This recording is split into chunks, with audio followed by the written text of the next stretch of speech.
I had copied the wrong chapters. Supposed to be doing 19 and 20 today, and I had copied like 14 instead. Like, I already did this chapter. Anyways, we're good now. Alright, make sure this is pointed at my mouth. In case you can't see, my mic is like right here. You can see the edge of my iPad that I read off of. We gotta move this back because my computer's gonna pick it up. Now you're gonna get more of my iPad. Sorry.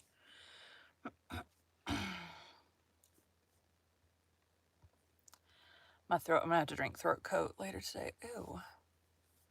Skincare peeling. Ugh. Okay. Today we'll be continuing Adventures of Huckleberry Finn by Mark Twain. Chapter 19. 2 or 3 days and nights went by. I reckon I might say they swum by. They slid along so quiet and smooth and lovely. Here's the way we put in the time. It was a monstrous big river down there, sometimes 1.5 miles wide.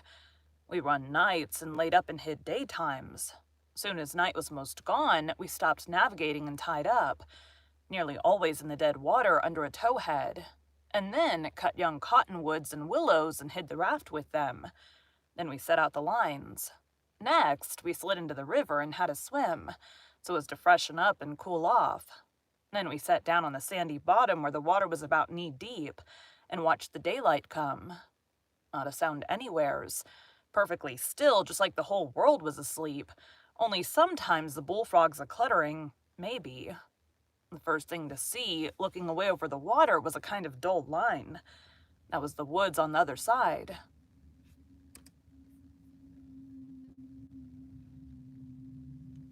Very loud sound.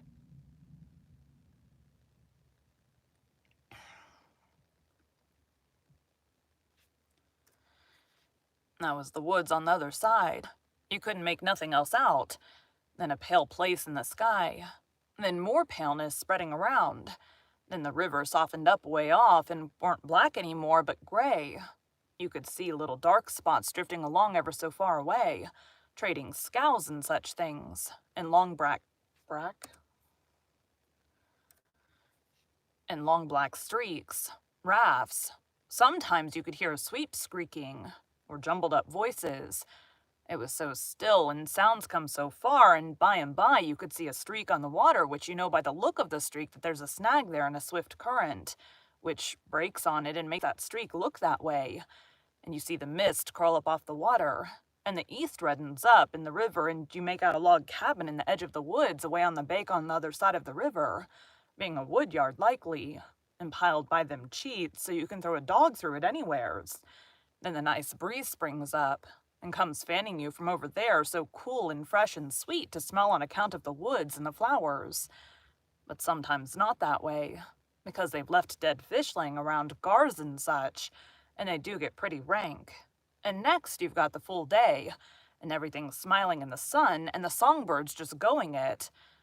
A little smoke couldn't be noticed now, so we would take some fish off of the lines and cook up a hot breakfast, and afterwards we would watch the lonesomeness of the river and kind of lazy along, and by lazy off to sleep.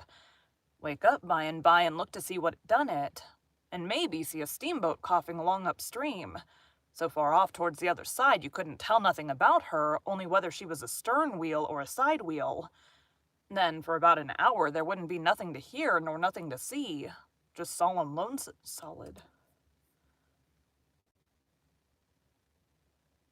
Hear sound again. Just solid lonesomeness. Next, you'd see a raft sliding by away off yonder, and maybe a galoot on it, chopping because they're most always doing it on a raft. You'd see the axe flash and come down. You don't hear nothing. You see that axe go up again, and by the time it's above the man's head, you hear the clunk. It had took all that time to come over the water, so we would put in the day, lazying around, listening to the stillness. Once there was a thick fog, and the rafts and things that went by was beating tin pans so the steamboats wouldn't run over them. A scow or a raft went by so close we could hear them talking and cussing and laughing. Heard them plain. but we couldn't see no sign of them. It made you feel crawly. It was like spirits carrying on that way in the air. Jim said he believed it was spirits. But I says, no, spirits wouldn't say durn the dern fog. So it was night out and we shoved. When we got her out to about the middle, we let her alone and let her float wherever the current wanted her to. Then we lit the pipes and dangled our legs in the water and talked about all kinds of things. We was always naked, day and night, whenever the mosquitoes would let us. The new clothes Buck's folks made for me was too good to be comfortable, and besides, I didn't go much on clothes nohow. Sometimes we'd have that whole river all to ourselves for the longest time. Yonder was the banks and the islands across the water, and maybe a spark, which was a candle in a cabin window, and sometimes on the water you could see a spark or two, on a raft or a scow, you know, and maybe you could hear a fiddle or a song coming over from one of them crafts. It's lovely to live on a raft. We had the sky up there all speckled with stars, and we used to lay on our backs and look up at them and discuss about whether they was made or only just happened.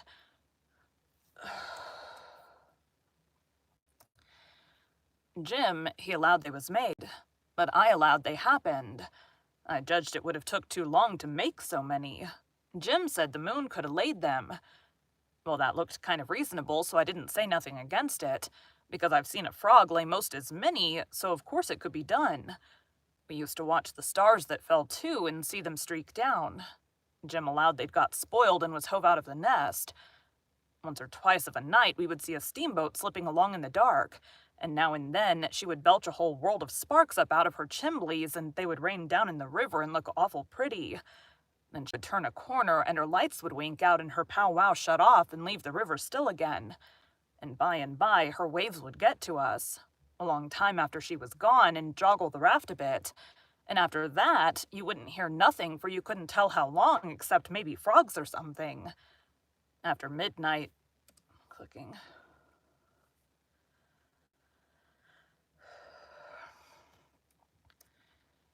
After midnight, the people on shore went to bed, and then for 2 or 3 hours the shores was black. No more sparks in the cabin windows. These sparks was our clock. The first one that showed again meant morning was coming, so we hunted a place to hide and tie up right away. One morning about daybreak I found a canoe and crossed over a chute to the main shore. It was only 200 yards, and paddled about a mile up a creek amongst the cypress woods to see if I couldn't get some berries. Just as I was passing a place where a kind of a cow path crossed the creek, here comes a couple of men tearing up the path as tight as they could foot it. I thought I was a goner, for whenever anybody was after anybody, I judged it was me, or maybe Jim. I was about to dig out from there in a hurry, but they was pretty close to me then, and sung out and begged me to save their lives. Said they hadn't been doing nothing, was being chased for it. Said there was men and dogs a-coming. They wanted to jump right in, but I says, "Don't you do it. I don't hear the dogs and horses yet. You've got time to crowd through the brush and get up the crick a little ways. Then you take to the water and wade down to me and get in. That'll throw the dogs off the scent." They done it. And soon as they was aboard, I lit out for our towhead, and in about 5 or 10 minutes we heard the dogs and the men away off shouting. We heard them come along towards the crick, but couldn't see them. They seemed to stop and fool around a while. And then, as we got further and further away all the time, we couldn't hardly hear them at all. By the time we had left a mile of woods behind us and struck the river, everything was quiet, and we paddled over to the towhead and hid in the cottonwoods and was safe. One of these fellows was about 70 or upwards, and had a bald head and very gray whiskers. He had an old battered-up slouch hat on, and a greasy blue woolen shirt, and ragged old blue jeans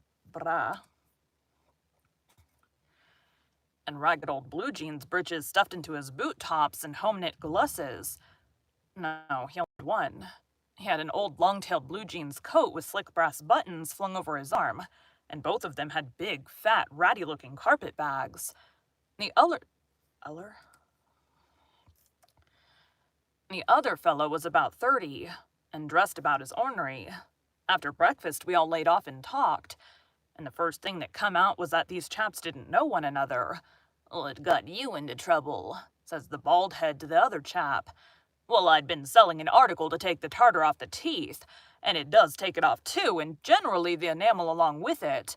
But I stayed about one night longer than I ought to, and was just in the act of sliding out when I ran across you on the trail this side of town, and you told me they were coming, and begged me to help you get off.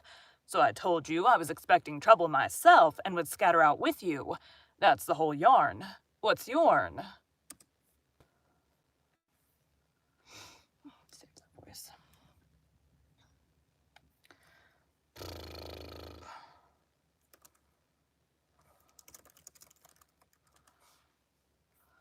What's yourn?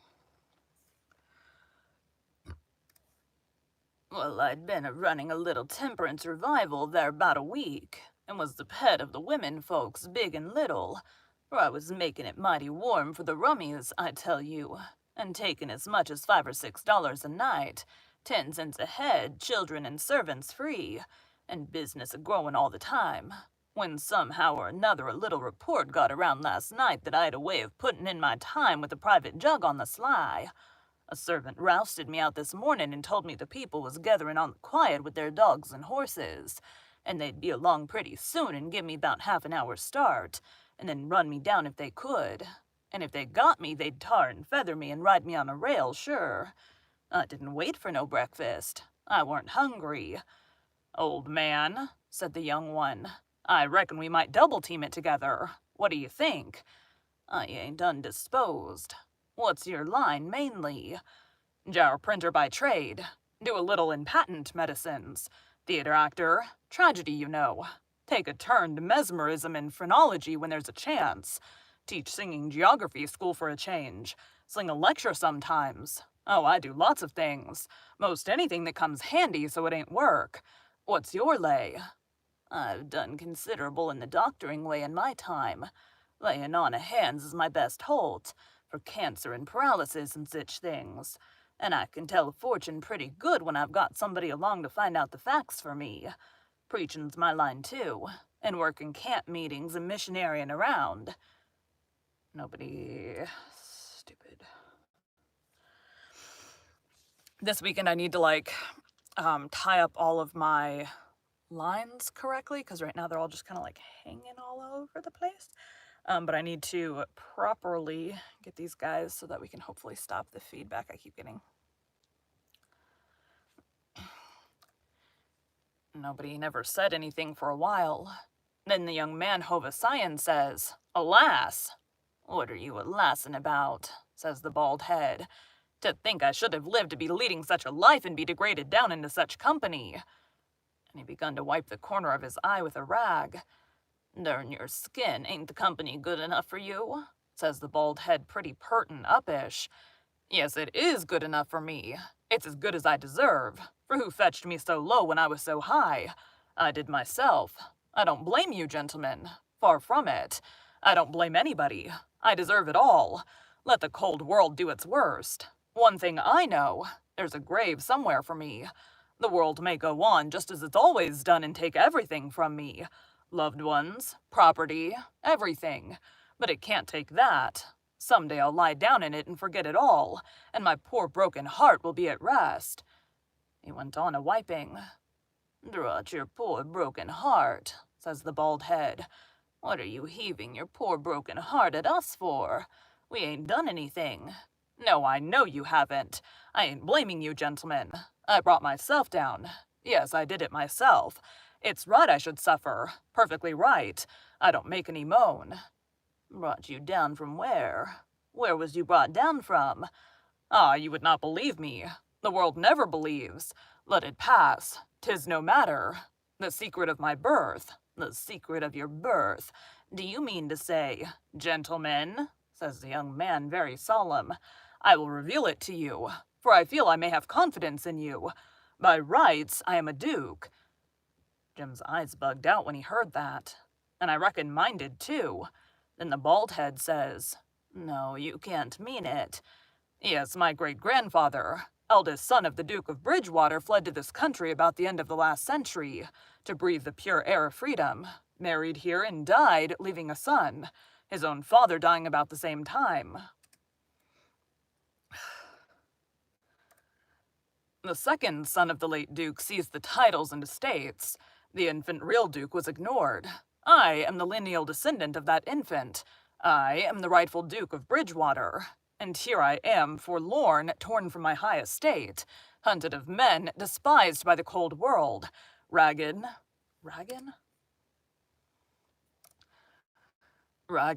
worn, heartbroken, and degraded to the companionship of felons on a raft. Jim pitied him ever so much, and so did I. We tried to comfort him, but he said it weren't much use. He couldn't be much comforted. Said if we was a mind to acknowledge him, that would do him more good than most anything else. So he said we would, if he would tell us how. He said we ought to bow when we spoke to him and say, "Your Grace," or "My Lord," or "Your Lordship," and he wouldn't mind it if we called him plain Bridgewater, which he said was a title anyway and not a name, and one of us ought to wait on him at dinner and do any little thing for him he wanted done. Well, that was all easy, so we done it. All through dinner, Jim stood around and waited on... Sounds like he's full of crap. All through dinner, Jim stood around and waited on him and says, "Will your Grace have some of this or some of that?" And so on. And a body could see it was mighty pleasing to him. But the old man got pretty silent by and by. I didn't have much to say and didn't look pretty comfortable all over that petting that was going on around that Duke. He seemed to have something on his mind.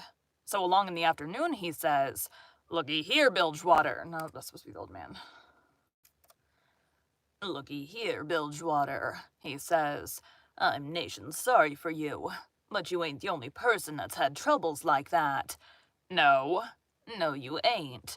You ain't the only person that's been snaked down wrongfully out in a high place. Alas! No, you ain't the only person that's had a secret of his birth." And by jings, he begins to cry. "Hold, what do you mean?" "Bilgewater, can I trust you?" says the old man, still sort of sobbing. "To the bitter death." He took the old man by the hand and squeezed it and says, "That secret of your being, speak." "Bilgewater, I am the late Dauphin." You bet you Jim and me stared this time. Then the Duke says, "You are what?" "Yes, my friend, it is too true. Your eyes is looking at this very moment on the poor disappeared Dauphin, Louis the 17th, son of Louis the 16th and Mary Antoinette." "You at your age? No, you mean you're the late Charlemagne. You must be 600 or 700 years old at the very least." "Trouble has done it, Bilgewater. Trouble has done it. Trouble has wrung these gray hairs and this premature balditude. Yes, gentlemen, you see before you in blue jeans and misery the wandering, exiled, trampled on and suffering rightful king of France." Well, he cried and took on so that me and Jim didn't know hardly what to do. We was so sorry, and so glad and proud we got him with us, too. So we set in, like we done before with the Duke, and tried to comfort him. But he said it weren't no use. Nothing but be dead. Nothing but to be dead and done with it all could do him any good. Though he said it often made him feel easier and better for a while if people treated him according to his rights, and got down on one knee to speak to him and always called him Your Majesty and waited on him first at meals, and didn't set down in his presence till he asked them. So Jim and me set to majestying him, and doing this and that and the other for him, and standing up till he told us we might set down. This done him heaps of good, and so he got cheerful and comfortable. But the Duke kind of soured on him, and didn't look a bit satisfied with the way things was going. Still, the king acted real friendly towards them, and said the Duke's great-grandfather and all the other dukes of Bilgewater was a good deal thought of by his father, and was allowed to come to the palace considerable. But the Duke stays huffy for... But the Duke stayed huffy a good while till by and by the king says, "Like as not, we got to be together a blamed long time on this here raft, Bilgewater, and so what's the use of your being sour? It'll only make things uncomfortable. It ain't my fault I weren't born a duke. It ain't your fault you weren't born a king. So what's the use to worry?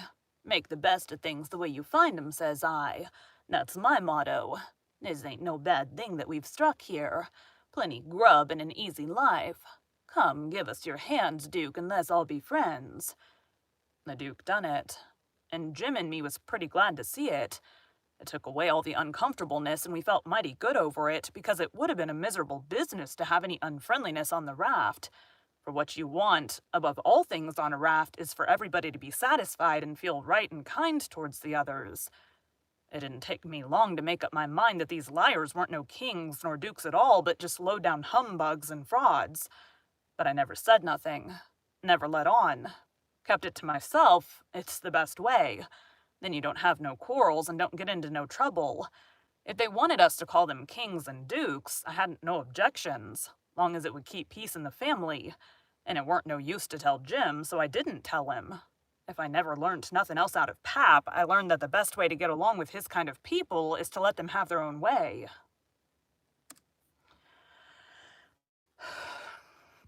Deep breath. Thank you for joining Bite at a Time Books today, while we read a bite of one of your favorite classics. Again, my name is Bree Carlile, and I hope you come back tomorrow for the next bite of Adventures of Huckleberry Finn. Definitely breathe there at the end. All right. So that's the end of that chapter. I'm going to get one more done before I am done for today.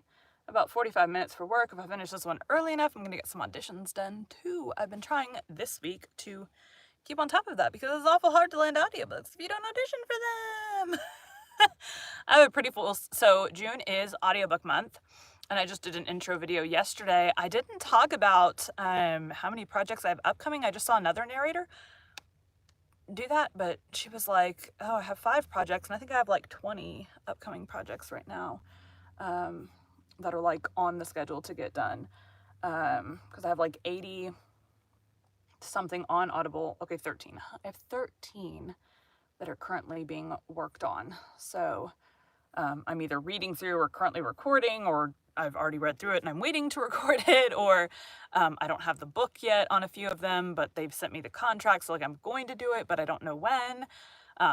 Anyways, I have a lot that I'm doing, but I'm booked until about August. I have like 1 or 2 that go after that because they're not released yet.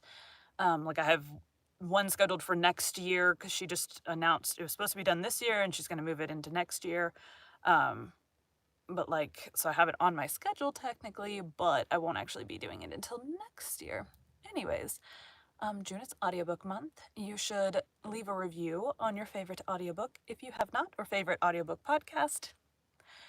Have a good day, guys.